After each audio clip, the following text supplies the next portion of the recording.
Well, Senator Nancy Binay, like we said earlier, urging her colleagues in the House to act fast, act quickly on ABS-CBN's franchise renewal application. Binay says there's only a few weeks left before Congress adjourns next month.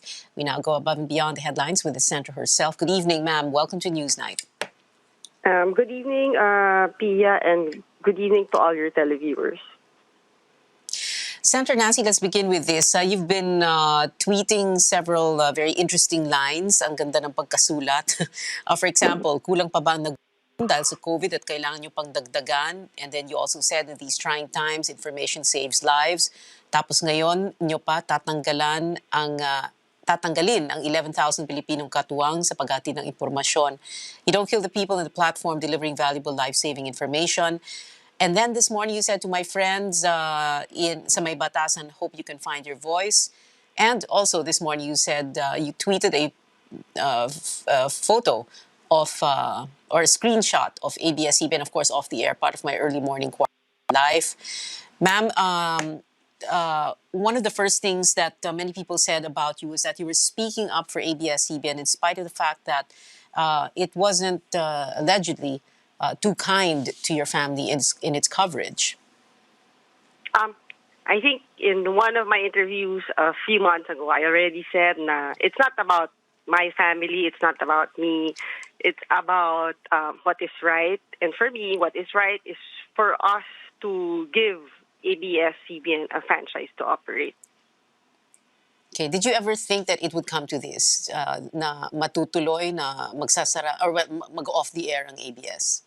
Hindi nga, Pia. Kasi if you remember, during our last day, I think that was March 11, yung day before I went into self-quarantine, we even had a photo op wherein we were giving our resolution to, I don't remember the name of the NTC commissioner, the Senate resolution. Cabarrios?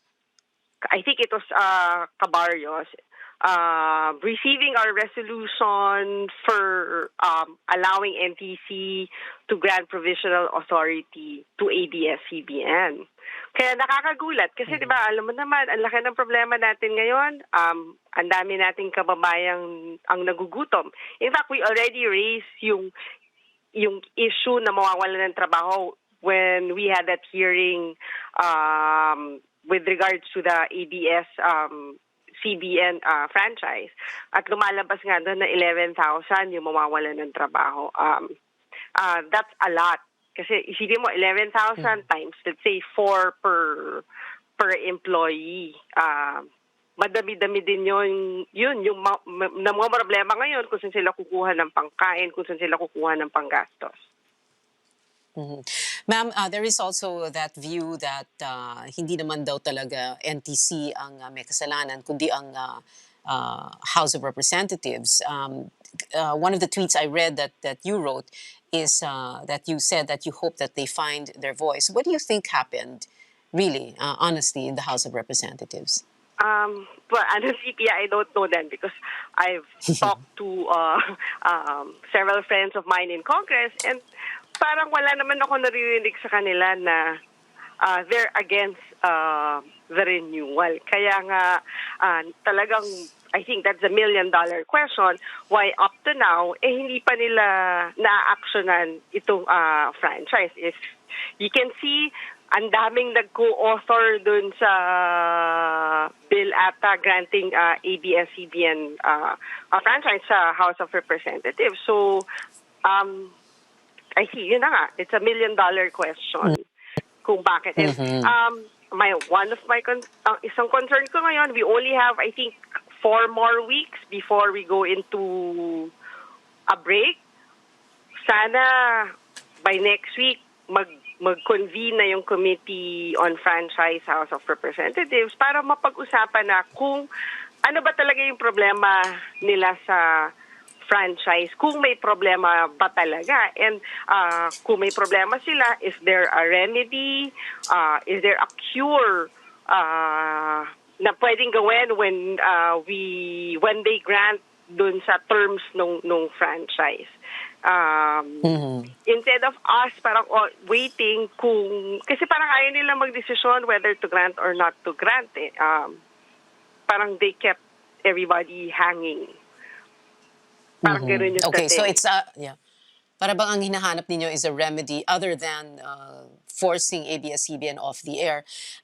Let's look at the other side naman, because those who are for the closure or for shutting down ABS-CBN say that this is a victory of the rule of law. What do you think of that? What rule of law? Because at the moment, we are still in the process of reviewing the franchise. Ang nakaka-frustrate lang because hindi nasisimulan yung proseso ng pagre-review. Kaya hindi mo malaman kung ano ba talaga yung problema ng franchise, because I mean there's it's been ilang years na I think ni isang hearing hindi pa sila nagko-conduct when it comes to the ABS-CBN franchise. And if you review yung other hearings when it comes dun sa ibang franchise, meron dyan isang hearing lang, pasada na kaagad. Kaya nakakapagtaka why the ABS-CBN franchise seems to be different, seems to be special. Senator Nancy Binay, thank you very much for joining us this ABS